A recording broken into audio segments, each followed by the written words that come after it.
The views and opinions expressed in this video are solely those of the individual speaking and do not represent the views of this channel or any affiliated organizations. This content is for informational and entertainment purposes only. Viewer discretion is advised.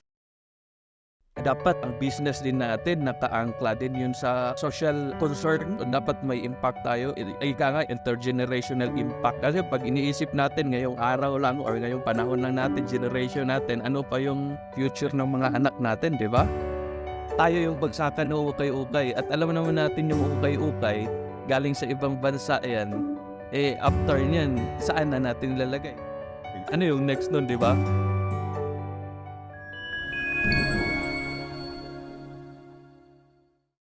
Hey guys, this is Blockchain for Executives, a podcast with the objective to learn how you can leverage blockchain in your current business. A podcast all about tech and business made for entrepreneurs. We have Alvin Reyes over, a software architect with deep expertise in decentralized technology. Alvin, how are you over there in Canada? I am good. Morning here. All right. Everything is Sunday morning. Just had my coffee. Everything's good. And I'm ready. Ready to battle for today's podcast? Yep. And I'm Christian Carapas, a blockchain engineer, currently the CEO of Volcanic Labs, a company with a mission to engineer the next generation of web and mobile app. As for today, we have Clint Almacin, all the way from Valenzuela, Philippines. Brother, how are you over there? Yo. Good evening, everyone. And good morning there, bro. Alvin, sa Canada. Actually, I've been there March yata. Pumunta ako dyan. Oh, Pero around 2 weeks lang. Yeah. Oh, But I know, really your visa visit? yeah, I just have short vacation lang. Ako lang mag-isa. But anyway, everyone. Hi, everyone. I'm Clint. I'm the CEO of Magnificat Apparels Corporation here at Valenzuela. So, right now, gumagawa kami ng mga clothing line. Most of them are local clothing line. No? So, actually, by career, I am a graphic designer. Graphic designer ako. Pasensya na, I'm actually from Cebu. I'm a Cebuano, kaya the way I speak, medyo kahit nagtatagalog ako, halatang Cebu, Bisaya, no? I am actually a former seminarian, no? Kaya, as a designer, wala akong career talaga sa graphic design. Classical philosophy graduate ako no? Pero, ika nga, most of the time, we really wanted to do what our passion. So that's why when I went out from the seminary way back 2013, I decided to pursue my career as a designer.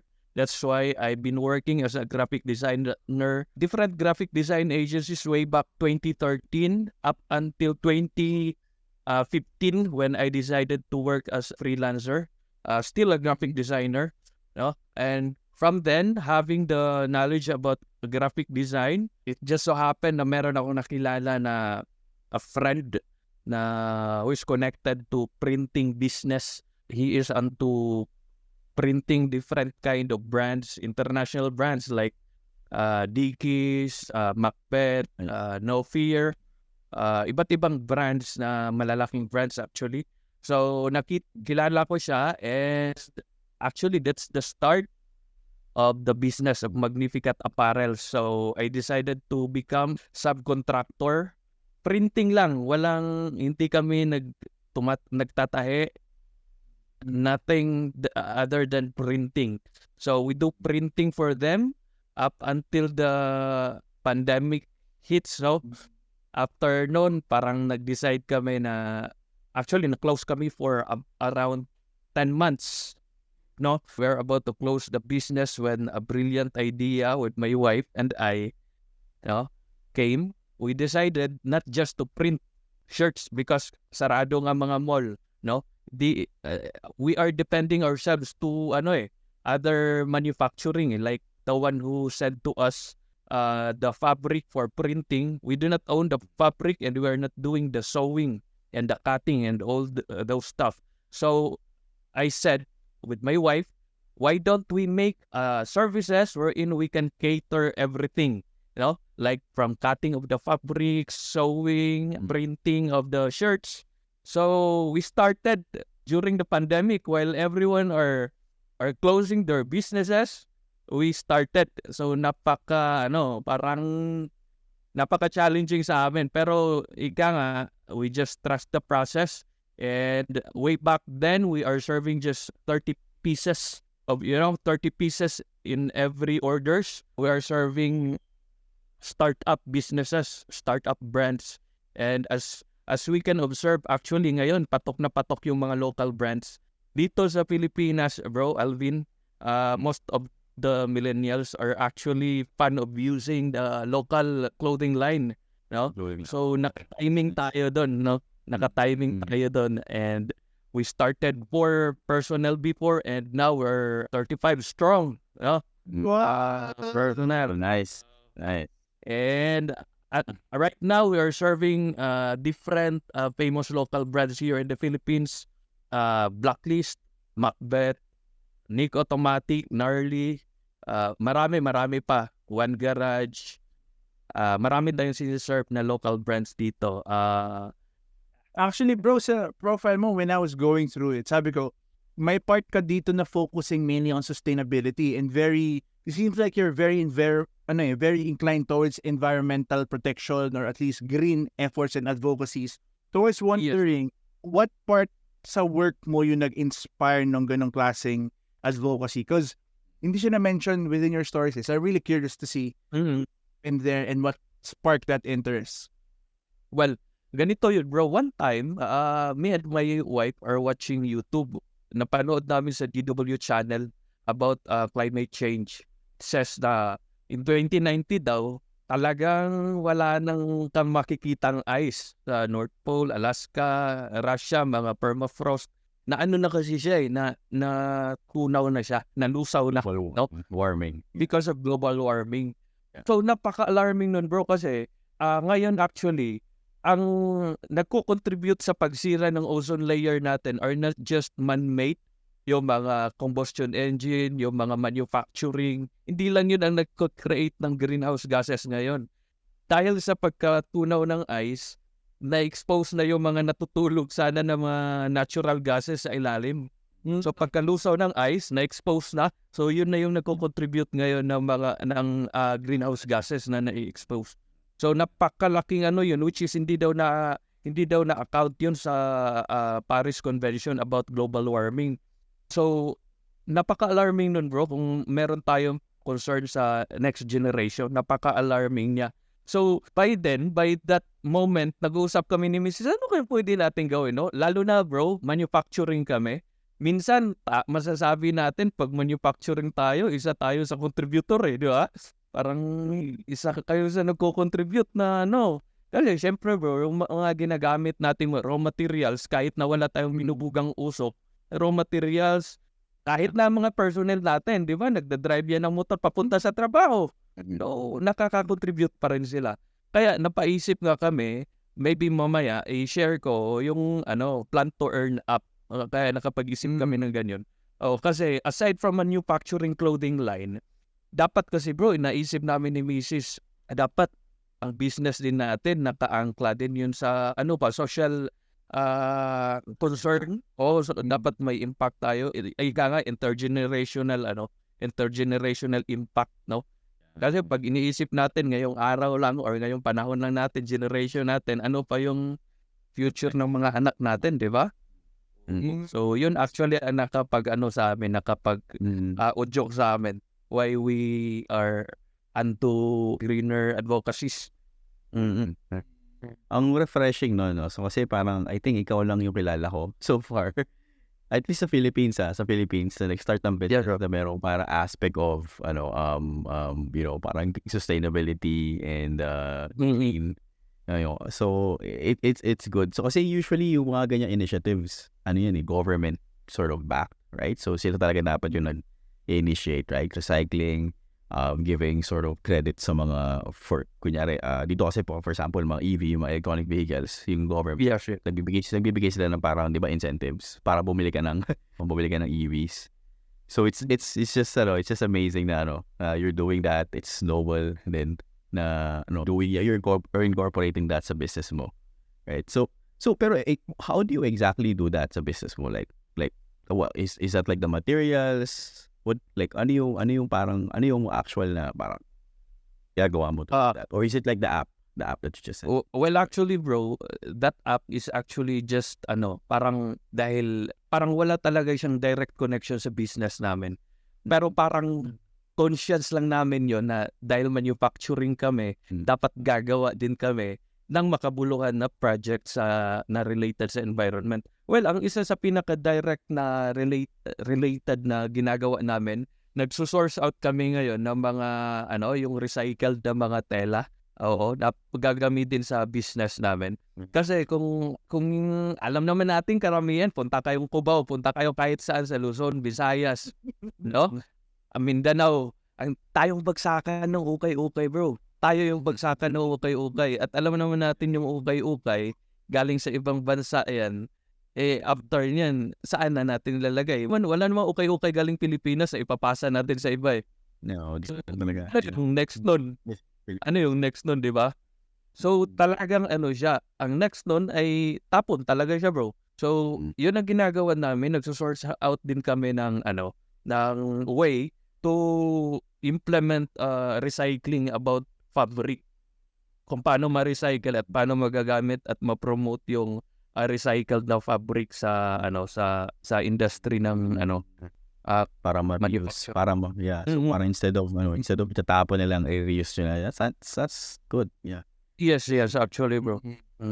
Pero mas in a way, parang inisip ko mas madali rin yun kaysa sa kunyari yung plastic bottles, right? I think yung plastic bottles mas mahirap i-recycle, mas mahirap siyang i-compact, right? Kasi ginagawa dito pino-compact nila and then parang I guess ginagawa nila into different other types of materials, right? Pero yung sa'yo, like specifically you reusing yung fabric and then using it for your business, right? That's smart. That's smart. So parang may cost din talaga din sa'yo, may parang may rin sa'yo, may impact sa cost, like so hindi mas mura na, right? That's good. Pero beyond that, bro, kasi at least makikita ko na you guys are sourcing from outside. So meron kayong sourcing part pagdating sa processing nyo sa manufacturing, no? Basically, taking fabric, taking material, processing the material, sewing, forming it into a cloth, and then stamping for logos and design, tapos shipping, distribution. Now, yes. Ang gusto kong malaman, could you walk us through a more detailed approach kung okay lang, kung paano nag-work from sourcing to distribution yung business mo para we can see ano yung mga points of operations dun sa business mo and then subukan natin siyang i-blockchainize or hanapan natin lang way na okay, paano kaya magiging useful yung blockchain across this process or manufacturing process. So basically, bro, nagsa-start yan siya sa ordering, syempre. We have our regular clients talaga, no? So ang unang ginagawa nila, una talaga sa process namin is sampling, or we call it design development. So they gonna send to us the design and we gonna do sampling, and from their mock-up pa yan, bro, you cannot see the actual design, the actual product yet. So from the mock-up, makikita na namin doon kung anong kulay ng shirt. So from the mock-up itself, pasensya na, medyo maraming lamok dito. So maraming lumilipad eh. From the mock-up itself, we can already see, we can determine na kung ano yung kulay na gagamitin, anong kulay ng fabric na gagamitin. So, in-order namin yung fabric namin. Dapat kasi, yun ang pinakauna namin malaman, bro, anong kulay ng fabric. Bakit? Kasi yung fabric namin, bro, nininit pa yan, ginagawa pa, sinulid pa to, bro eh. Parang sinulid ito, hindi sinulid, pero parang rolyo ganito. Yeah. So in-house, yung paggawa ng base shirt nyo in-house? Mismo, yeah. No, bro, in-house talaga, pero yung paggawa ng tela, hindi kami ang gumagawa. So, kailangan namin malaman yung kulay ng tela kasi ahead of time, i-order namin yan. Inahabi pa yan, bro, ininit pa yan. Hindi naman kami ang nagninit, machine naman. Pero ginagawa pa. Sinulid siya, then they gonna knit it to form a fabric, and they gonna dye it. May dyeing pa, bro. Parang kukulayan pa kung anong kulay. So basically, bro, it will last around 1 month sa paggawa lang ng tela. Okay. So kaya napaka-importante na ahead of time alam namin yung kulay at saka kung ilang piraso. Example, 1,000 pieces na damit. So alam na namin kung ilang gaano kadami yung tela na i-order namin, no? So after nun, bro, sampling kung ma-approve na. So sa sampling, bro, nandun na pala yung yung paggawa din ng sample na print. Paggawa ng sample na print, tapos kung size set from extra small hanggang 4XL, depende sa gusto ng kliyente at anong breakdown ng gusto nila. Tapos after the sampling, kung approved na, saka na magsisimula yung production. Tapos well, about sa bro, baka makonsider rin natin to sa pag-blockchain na so, yung payment. Ang payment na ginagawa scheme namin ay talagang 50% upon ordering or upon before mag-start yung production. Tapos another 50% pag nakompleto na before delivery. So yan yung standard namin yan yung standard namin na proseso lalo na sa payment namin. So yung printing yung process. Yes. So bali ito ba yung yung parang may frame pa? Tapos Yes. yung yung may paint. So Yeah. screen. Kasi nagganon kasi kami na family ko before. May business kami printing ng t-shirt din. Tapos ganun nga. Nagpapagawa kami sa iba. Tapos kami gumagawa ng silk screen. Tapos di ba hindi siya RGB, di ba? Para CMYK dapat. Yes. So, tama ka dyan, bro. Photoshop namin, piniprint yon. Tapos nagde-layer na lang. Tapos di ganun. Di ba? Parang yeah. Matrabaho, bro. Medyo matrabaho din na. Tapos sinabi mo nga 1,000, dami nun. Pero I think may mga automated na ngayon, di ba? O ganun pa rin ba yung process nyo? Well, bro, no, sa printing, meron tayong iba't ibang klase na ngayon na printing technology. Meron tayong tinatawag na sublimation. Kung mapapansin ninyo dito sa Pilipinas ngayon, patok na patok yung mga sublimation jersey, yung sa mga motor, yung pang motor, bro, para sa maprotection na sila sa init. Yeah. Oo. Iba't ibang brands. Tatak, no? Yung smooth, parang plastic na smooth or shiny tatak. Merong ganun, bro. Pero basically, ang sublimation, gagamit kayo ng printer niyan, hindi mano-mano yun na silk screen. Computerization siya. Tapos, ang print doon, gagamit ka ng sublimation printer na malalaki. So, meron din kami niyan. Gumagawa kami sa mga sikat na brands dito, like One Garage, if you know One Garage, bro. Kami gumagawa ng original niyan. Marami kasing marami kasing mga imitation din sa bangketa ngayon eh. Yun ang challenge yan. Kaya bro, dyan papasok yung blockchain, no? Ang dami kasing imitation. Pero yung mga ganyang damit, parang ina-identify nyo ba yan? Meron bang parang unique ID if ever? May ganun ba? One Garage, bro, meron. Oo, sila lang yung brand na merong unique. Kasi ang ginagawa nila, bro, meron talaga silang serial number. From 1, kung 500 piraso ang i-order nila or 1,000, meron yan. Kada damit, ano ba tawag yan? Oo, ng bawat damit, isang number. So, may serial number siya. In a way, that is one way of, controlling the, counterfeit ba, mga ganun. So, yun ang isa sa pamamaraan nila. Pero other than that, other brands don't have those they don't have those system. Print out lang talaga siya, di ba? Parang makakopy mo pa rin siya. Magagawa ka pa rin ng copy. Parang, I'm curious kasi kung paano nila bine-verify yun. Like, sige, okay, meron silang 1, 2, 3, 4. Hindi create 1, 2, 3, 4 din. Kopyahin ko lang. Di ba? Yung ganun. Paano naman nila paano nila malalaman na parang counterfeit yung... Actually, bro, unfortunately ngayon, wala. If you are a brand owner at saka sikat ka, there's nothing you can do but to accept. Oo. Magagawa ka rin. Parang pirated CDs, no? Oo, bro. Wala kang magagawa, bro. Isipin mo, may mahuli ka na i-imitate ng damit mo na 10. Tapos magkakaroon ng hearing yan pag kaso mo yan. In every one of them, there should be a hearing. Every hearing, pupunta ka. Hassle, bro Gastos, energy, time mo, wala kang magagawa, hindi tanggapin na lang. Talaga yung natutuwagan. Actually, very interesting yung process, bro. Let me know kung tama to. No? So yung, I took note, kasi gusto ko makita kung saan tayo mga blockchain. Pero technically, we have the following process. Sampling, fabric sourcing, which is yung kailangan 1 month advance. Kasi kailangan malaman nyo ano yung kulay para ma-source nyo agad. And then, meron tayong approval sa client kung okay na yung prototype. And then 50% payment. Then we go through printing. Then after nun, pag na-print na okay na sa client, meron tayong completion of payment before releasing. So, ang interesting dito is, hindi mo na-mention specifically yung QA step. Quality assurance step. Yeah.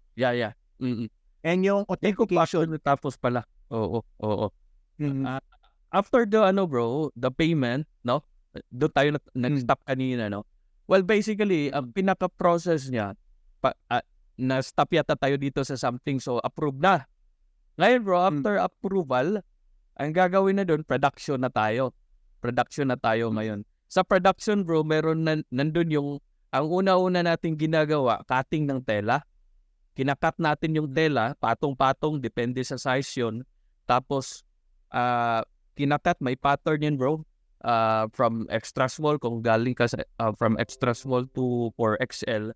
So, you're gonna cut the fabric. Then, after cutting, we will go to printing of the design. For example, this one.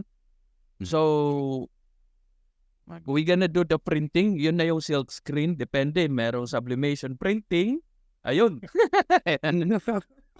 Merong sublimation printing. Merong tinatawag nating DTF ngayon. DTF, direct to film printing. Meron namang pinaka old school, pero para sa akin, pinaka the best pa rin yung silk screen Silk screen printing. Pinaka okay pa rin yun Kasi napakatibay niya, bro After nung after nung pag-print, ipapasa na namin sa sewing. Yan yung pagtatahi na. Tapos, pag natahi na siya, na siya, for QC na. Yun na yung quality assurance. After QC, pinapack na rin doon, bro.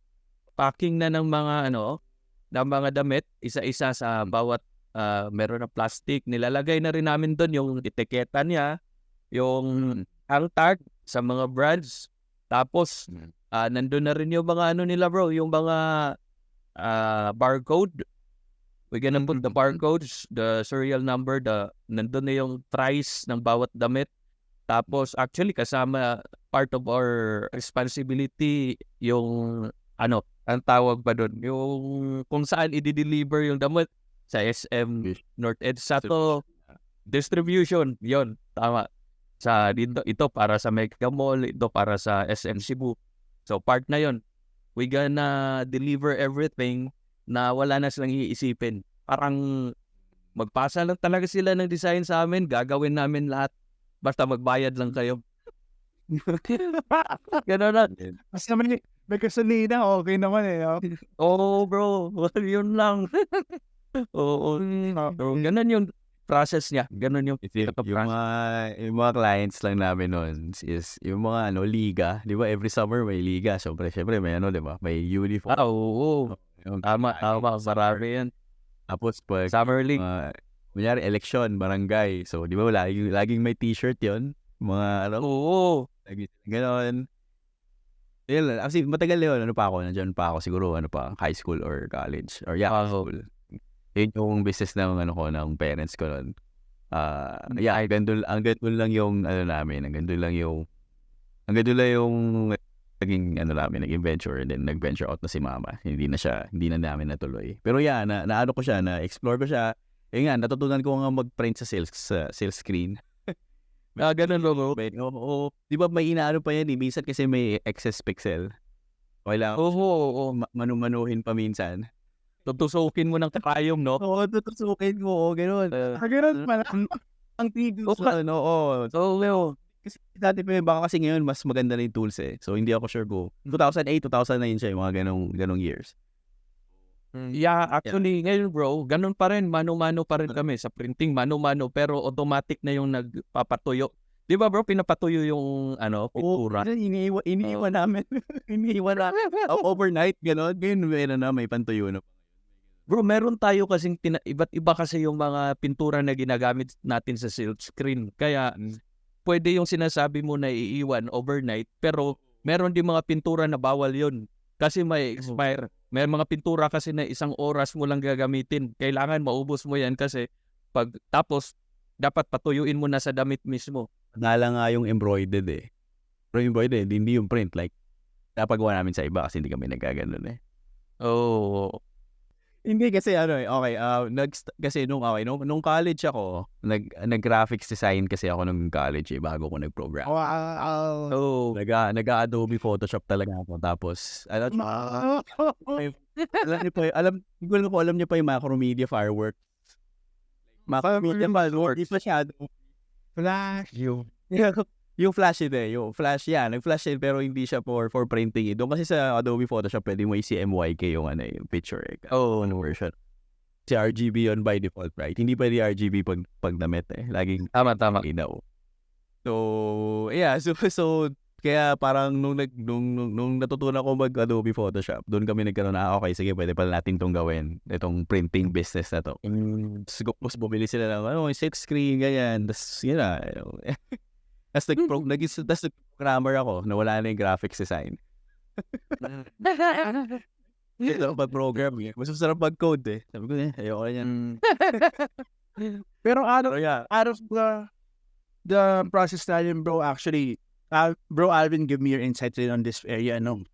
Specifically, the parts na I believe we can use blockchain strongly is yung number 1, yung sourcing, yung distribution, basically yung supply chain.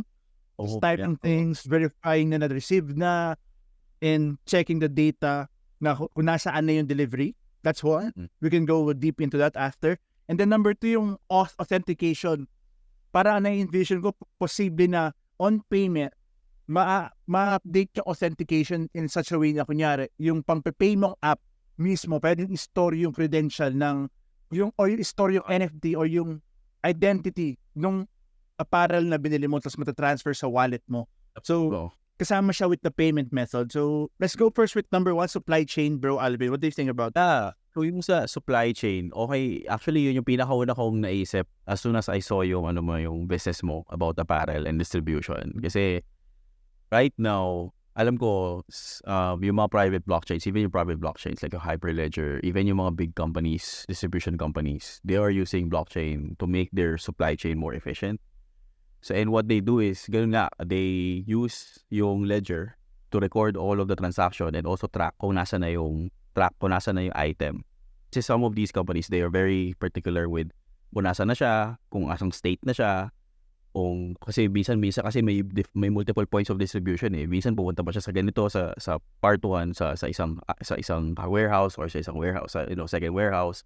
And then matatrack siya. And then matatrack din kung napunta nga ba talaga doon yung item. Kasi, to avoid yung, parang, pag magnakaw or may kumuha. So, yung sa supply chain, good use case, ang nakikita ko lang doon na medyo roadblock is, malaki siya i-implement. Kasi for sure, you have to coordinate with different parties. You have to, sabi mo, nag-distribute ka sa SM, nag-distribute ka sa iba't ibang parang company. So, they have to buy into the system na, okay, actually, as soon as you get the item, yung bibigyan mo sila ng parang system to verify yung item na yon, right? So that they can report back na, okay, nakuha ko tong item na to, and then you can reconcile that on your end. And all of those like yung state na yon, nung nangyari sa item mo na yon, can be persisted sa blockchain mismo, sa ledger. It's a ledger na parang you can see all of the trace, kung saan ano nangyari, kung natanggap pa talaga niya o hindi. Kasi parang if they reported na hindi pa natatanggap, then at least you can sort of like, have a remedy. Baka kasi mamaya na-miss or nawala or baka may Hijack. Na-hijack, ganyan or what. So yun, isa yun, supply chain for sure. And then mas efficient nga siya kasi like you have communications. You have the tech right now na reconcile nga lahat ng information across different distributors eh. So, mas maganda yun kasi scalable din siya if ever na parang dadami nga yung distribution points mo. Like, hindi lang SM. Marami para, siguro sabihin natin 10 SM, then 10, I don't know, ibang malls pa or ibang different points of distribution. Parang yung solution na yun, scalable pa. So, bibigyan mo na talaga sila ng parang system. Each of these distribution center, bibigyan mo na sila ng system to verify ito nga yung item na dito na yung item, right? So yun yung isa yun. Okay yun kasi yun ginagawa na yun mostly ng mga companies dito. Not really here pero sa United States to track their distribution, to track yung mga items in SKUs. And then nire-reconcile nila yun sa sarili lang inventory system. Right? So for sure may inventory system na parang parang ito yung mga ito yung mga t-shirts, ito yung ID ng t-shirts na yun, yung SKUs, right? Yung identifiers. So so you can definitely use blockchain for that use case if you wanna use the system. Tapos yung isa is yung verification. So you mentioned na parang each item will have an ID, right? So technically if someone buys an item and gusto mo parang ma-retain yung authenticity ng item na yun with the owner, you can technically create like a system where yung parang pero medyo technical to pero parang siyang private key. I'm not sure kung familiar ka sa wallet ng parang blockchain. Parang yun yung identifier mo as a person, as a unique ID, yung ikaw yung parang. So it's like a signature na you own. So pag bumili si user ng item mo, parang they can sign na I now own this item. Itong item na to, isa-store ko sa blockchain na I signed it with my private key and then public yun nasa siya sa ledger. And then pwede kang mag-introduce ng verification system na every time na kunyari merong gusto mag-authenticate tong copy nila, authenticate tong item nila, gagamitin nila yung system gagamitin nila yung blockchain to authenticate. So yung authentication is gonna be cryptographically proven, right? So gagamitin nila yung proof, yung signature na yon na ikaw lang ang pumirma, yung user lang yung pumirma. Right? Na meaning siya lang yung makaka-authenticate, siya lang talaga yung makaka-verify na sa kanya talaga yun. And so even if like someone counterfeited yung gumawa sila ng copy, pero kung di naman nila alam yung private key ng owner, hindi nila ma-authenticate, hindi nila parang mapuprove na kasi sila yung may copy na yun. Right? So pero yun, yung parang verification na yun only happens when someone verifies it. Like for example, bumili yung isa, kumuha siya ng counterfeit. Tapos binenta niya and then he claimed na original to, ganyan. Pero nung dumaan siya sa system mo, tapos hindi niya napirmahan, hindi niya na-sign na siya yung owner talaga ng item na yun, that means yung item na yun is fake. Hindi siya authentic. Kasi hindi niya napirmahan, hindi niya na-sign na transaction. Pero kung ikaw talaga yung owner, magpipirmahan mo yung transaction, right? Magpipirmahan mo kasi sa'yo na sa blockchain eh. So ayun, maganda siyang use case. Yun ginagawa na yun sa iba't ibang items. Even like yung NFTs, right? Like, parang yung NFTs right now, technically, ganun yung system na yun eh. Like, you own an image, right? Sa'yo. Parang nasa wallet mo yun. And every time you transact, you're actually signing that transaction, or like, yung transaction na yun, to transfer it over to someone else. So, ikaw, parang ganun din yung verification mechanism. So, gagawa tayo ng parang pwede tayong gumawa ng parang token version. Or parang token that represents yung item na yun. And then yung token yung magiging parang digital identity ng item mo na yun that can be verified. So you can create a verification system on your own. And then you can also create an authentication system using that. Parang signing system na rin if ever na you want users to authenticate. And then sabihin natin mga gustong mag-resell, yung mga resellers pwede nilang i-authenticate directly kung yung owner or kung yung item ba is counterfeit or not, right? So they can also parang justify kung talaga bang kanila yun or hindi, kung talaga bang ganun yung value nun. So ayun, yun yung dalawang implementation na pwede natin gawin and pwede natin sa system, sa process mo. Pero nakikita ko the best way to guarantee, bro, na may verification or signing, is pag dinikit natin sa payment. Kumbaga upon payment or upon exchange of goods, pag magbabayad ka, kunyari GCash, embedded din yung verification process sa pag-send ng money. So in a way, guaranteed ka na yung verification is already part of the payment. So walang single point ever na pag bumili sila, mamimiss or hindi ma-verify. So you can be certain na, okay, every product na kaya mong i-verify using the blockchain, nasa iyong asset kunyari o nasa iyong signature, mabe-verify mo, sure ka na sa kanya talaga yon. Kasi by default, kailangan i-verify para mabayaran. So I think it's parang bumili ka ng NFT, right? So parang represent mo as NFT yung isang item mo. Kasi ako, bibili ko. You can price it na, $50 yan per, so you can charge me 50,000, 50 USD like token, right? Ganyan. And then in exchange for that token, that token representation of your item, right? So yeah, I mean that can work. I think that's a good use case. It's gonna solve a lot of things. It's gonna also introduce a lot of things. It's gonna introduce yung authenticity, yung verifiability ng item mo. It's gonna minimize the counterfeit, right? I say minimize kasi hindi mo naman talaga maiiwasan yun. Pero at least you now have a more tracking system. Kasi ngayon, wala naman tayong tracking system at all eh. So ngayon, since meron ka ng tracking system, you can impose a verification na sa mga items. So yeah, yun yung I think yun yung pinakamaganda use case nga. Magandang gawin. Para siyang bro, business to consumer ang verification or business to business.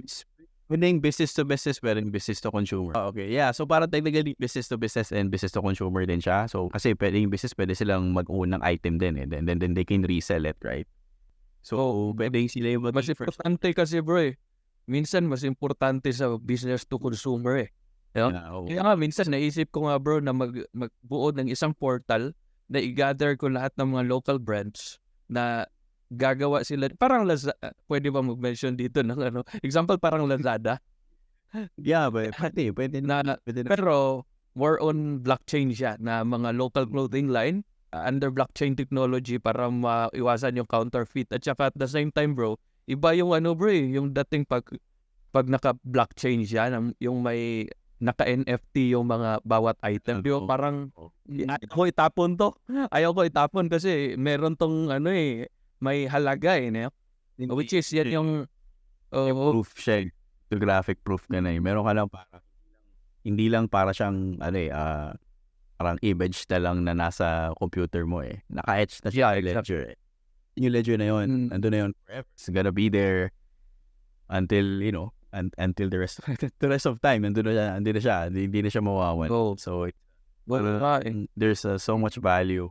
Yeah, there's just so much value in preservation nga din eh. So preserving yung ganong data sa on-chain. So yeah, yun, pwede naman yun. Pwede kang gumawa ng parang open market na pwede mo invite yung ibang brands to sort of parang digitize or create a digital representation of their parang items, open market, right? And then yeah, parang parang magiging ka na middleman ng iba't ibang parang I guess brands or parang stores or this.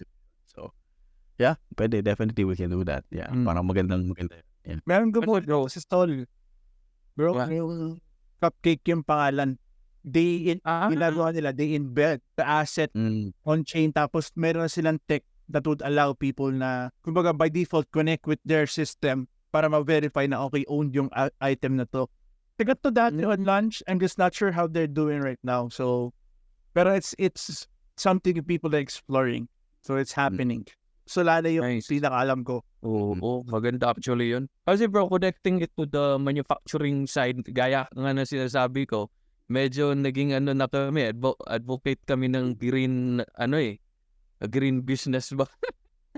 If you can say na connected or may something embedded na blockchain, under sa blockchain technology yung isang item, parang magkakaroon kasi siya ng parang mentality na parang hindi ko itatapon agad basta-basta to. Which is yan ang tendency pag walang ganun na element yung isang brand. Parang pag luma na, ayoko na nito, tapo na. Di ba? Yun na nga ang iniiwasan natin to prevent nga na hindi tayo masyadong mag-create ng basura. Di ba? Yeah. Pero ang ganda nun, no bro? Imagine, track yung supply chain. Kasi kung track mo yung supply chain, tapos kunyari, may certain brand ka ng damit na 10 years, 20 years na yung nagtagal. So, OG, retro na siya. Yes, bro. Gusto mong bumili, matatrack mo si system. Oy, Si Exactly. Glenn siya ng brand na to ng 2005. Oo, yeah, makikita mo lahat. Ano ka rito? Like yun. Oo bro, at saka ano bro alam mo ba bro, may mga brands, example Nick Automatic, you can see it in the social media, meron silang page na kahit luma bro, parang nagpapasahan sila, ibebenta nila ulit yung damit nila. Oo, binibenta kahit nagamit nila. Oo, sa page na yun. So, napaka-importante, di ba, na authentic yung binibenta, yung pinapalit mo. Meron silang Facebook Yeah. page bro, tapos binibenta nila yung mga nagamit na nila para second hand na. Pero yun nga, ibig sabihin, kung naka-blockchain yung damit na yun, mas ano na siya, mas ma-authenticate mo at saka mas may value kahit na luma na, kahit nagdaan ng gaano katagal, Nila. may value siya. At hindi mo siya malalaman mo na hindi siya fake, right? It's like Oh, original version of that item. Kasi parang mas less yung value pag fake eh. And then kasi ang ginagawa ng iba, nagka-counterfeit, parang kinokopya nila, gumagawa sila ng copy, and then binibenta nila as if it's original. And then there's no way to authenticate kung original ba talaga yun o hindi, right? yeah. Then, and then you're gonna pay. Like someone's gonna pay for an original price. Pero since if we're gonna introduce this system, parang, you're gonna help other people, Yeah, actually. authenticate the real deal or the real like item, right? So yeah, it's a Legit check by default.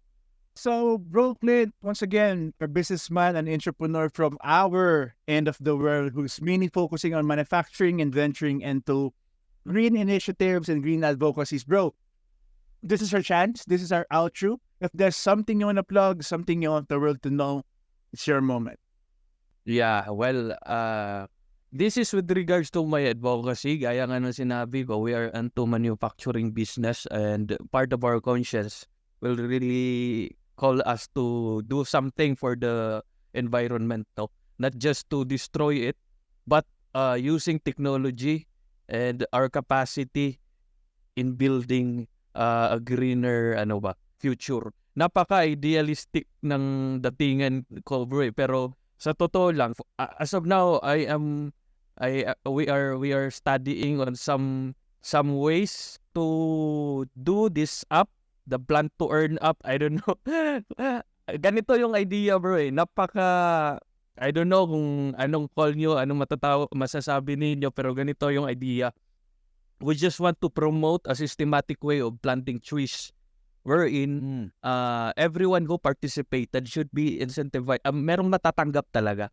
Kasi aminin natin, wala talagang magpo-prosper na bro eh. Maganda naman ang mga foundation, yung mga to plant tree foundation, mga ganun. Pero ang sinasabi ko lang, hindi talaga enough. Hanggat mas marami ang nagsisira sa nature natin, slowly but surely talaga, masisira talaga siya. Kailangan mas marami yung nagpipix ng nature natin. So sa plan to earn up na idea ko bro, I don't know kung mapupush, pero idea lang siya. Sana may makapanood, no? Kung kayo ang gustong mag-implement ito, implement niyo. Why not? Ano to siya bro? Plan to earn up.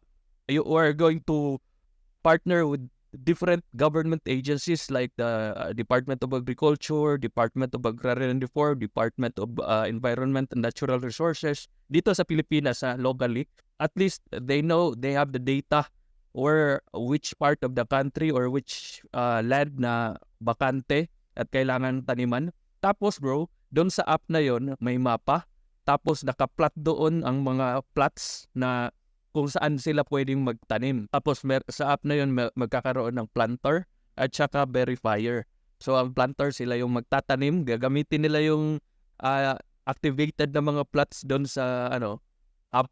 Pupuntahan nila yon, parang Grab lang bro na naghahanap ng rider nila. So pupuntahan nila yung plots na yon. Pag na-locate na nila via coordinates, plant here o nakalagay doon, so doon sila magtatanim. At least systematic siya. Tapos pag nataniman na nila, it follows na activated na yung plots na yon para for verification. Ang verifier na naman ang pupunta doon. So for 3 or 5 verifications, per milestone yung reward ng isang tao na nagtatanim. Parang gano'n ang datingan niya.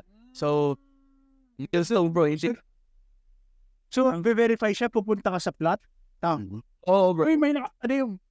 Oo, ganun. Picturean mo, nakatanim nga. Tapos, dapat yung mga puno na yun, bro. Kasi bro, ang problema dito sa atin, nagtatanim tayo pero pinapabayaan natin di ba?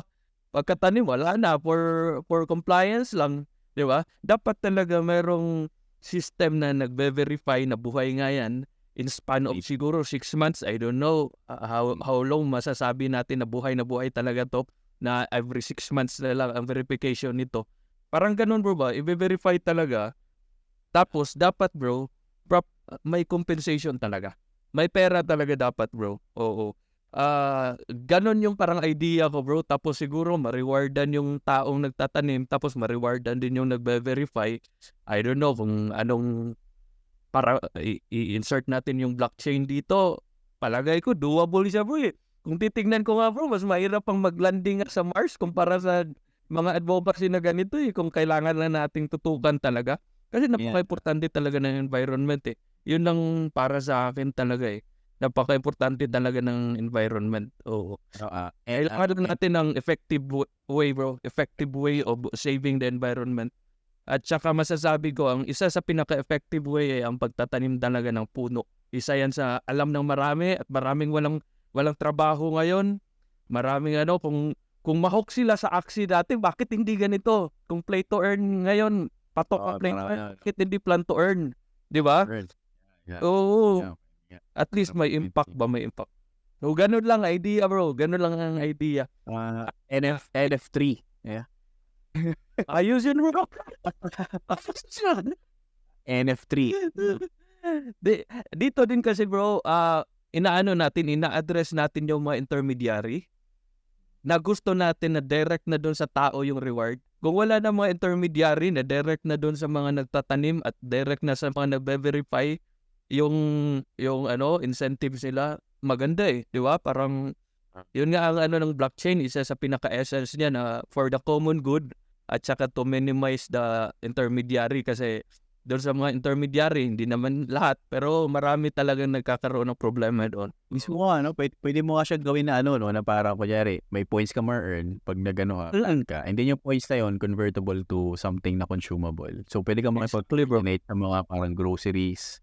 Yes, exactly, bro. Or na parang, are you advocating for this? As parang ito yung, namin, pitch mo siya. And then, pag mayroong nag-present sa inyo ng ganitong reward, bibigyan mo sila ng parang 20% discounts on this. Right? So at least may reason yung okay siya, maganda siya. Kasi attractive pa yan sa mga companies who are advocating for for sustainability, for sure. Oh, bro. Kasi pwede itang sorry, go ahead, bro. Yes, bro. Sige, go. Okay na, yeah. I think meron akong friend who could essentially help for this kasi they're looking for blockchain for sustainability. Plan to earn is within that. I'll send your deck.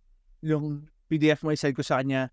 Get back to you if he wants to connect and start the conversation. He's actually part of the government. So hopefully this comes to fruition. Kasi sustainability is within his strong core values and core advocacy. So yeah, let's get that. Let's try it. Sana bro. Sana bro. Yeah, okay yun actually. Pwede recycle to earn din. Plan to earn. Kasi bro, ang point ko din na kailangan talaga na ang dating niya ay parang mabigyan talaga ng trabaho yun. Hindi lang siya points. Pwede siguro for start, pero medyo minsan kasi pag hindi enough yung kita ng tao, talagang minsan hindi nila i-grab bro eh. Pero paano pa pag nagkakaroon ng impact na, nagtatanim ako, kumikita talaga ako Parang win-win bro, di ba? Ang ganda ng dating pero na kumikita talaga sila. Kasi pag dapat talaga in a way government back Kasi government talaga. Meron silang parang sabihin natin cleanliness or sustainability initiative. Like bro, kung nakita bro, marami na ako nakikita nung sa blockchain week. Last week marami ako nakikita NFT tapos nagdo-donate sila. Actually ang GCash ngayon meron na rin magdo-donate ka ng for green project sila. Pero hindi mo pa alam paano nila ginagawa Ang gusto ko lang i-promote dito yung systematic na approach paano gawin yung pagtatanim talaga. yung systematic. Alam mo na doon, inventory, ilan yung nabubuhay, base sa verification, lahat-lahat. Alam mo yung nabubuhay. Tapos meron doon kung anong klaseng puno ang itatanim dito dahil malapit sa farm to market road. Siguro fruit bearing. So nakakatulong din sa food security. At saka sa nag-exercise yung tao pag naglalakad pag naghahanap mo saan magtatanim. So, di ba? Wellness na rin. Oh, marami siyang sana nga. Alright. So that is Clint Almacin, guys, all the way from Valenzuela. Once again with my main host, Alvin Reyes, the software architect for Web3 and decentralized tech, all the way from Canada. And I am Christian Kirapas, the co-host and CEO of Volcanic Labs, a company with a mission to engineer the next generation of web and mobile apps. This is Blockchain for Executives, a podcast with the objective to teach everyone how you can leverage blockchain technology for your business.